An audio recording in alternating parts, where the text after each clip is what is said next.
The promise part 5 and 6. Part 7 following the full movement, bowl of soup. A faint smile touched his lips. The billionaire had traded marble floors for peeling walls, and somehow, in losing everything, he had found a quiet he hadn't known he needed. He undressed and stepped into the shower. The cubicle was so small he could touch both walls with his elbows. Water sputtered from the pipe in uneven spurts, sometimes warm, sometimes cool. He let it fall across his shoulders and closed his eyes. Steam blurred the air, and in that blur her image appeared. Lena's face resting against the pillow, her lashes trembling when she had whispered his name. The memory deepened.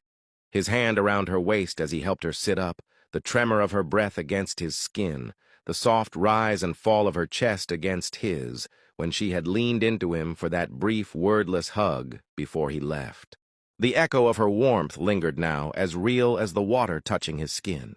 He drew a slow breath and leaned his head against the tiled wall. "What is she doing to me?" he thought. And he reached for his phone on the sink. His thumb paused over the screen before sliding to a hidden folder, a private playlist filled with songs he had written long ago but never shared. They were the kind of melodies that belonged to quiet moments, to thoughts too tender to explain.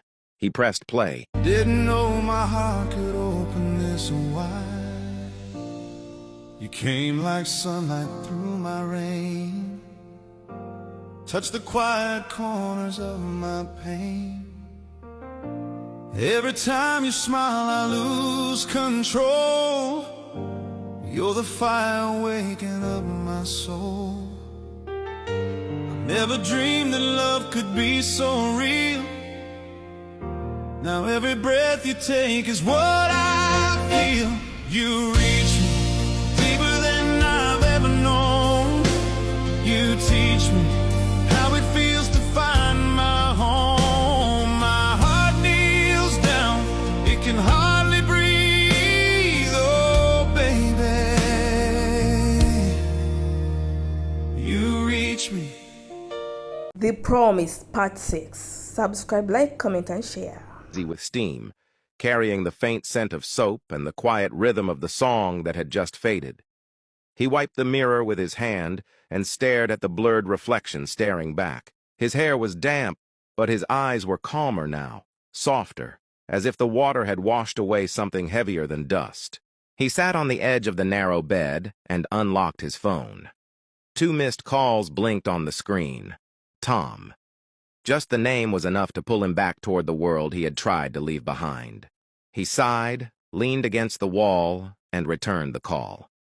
"Mark," Tom said immediately, his tone brisk but laced with relief. Then he caught himself and laughed. "Oh, sorry. I mean, Chris." Chris smiled, shaking his head. "You'll never get used to that." "Hard to," Tom replied, chuckling. "Sometimes I forget you're hiding behind that name." Their laughter softened the air for a moment, before Tom's voice turned serious again. "You've been impossible to reach. Your stepmother's been calling board members, even hired security to track you down. She says it's about the inheritance papers, but I don't believe that." Chris rubbed the back of his neck, feeling the faint heat left by the shower. "Let her look," he murmured. "She can have the meetings, the lawyers, all of it. I'm done fighting over my father's companies. I built my own.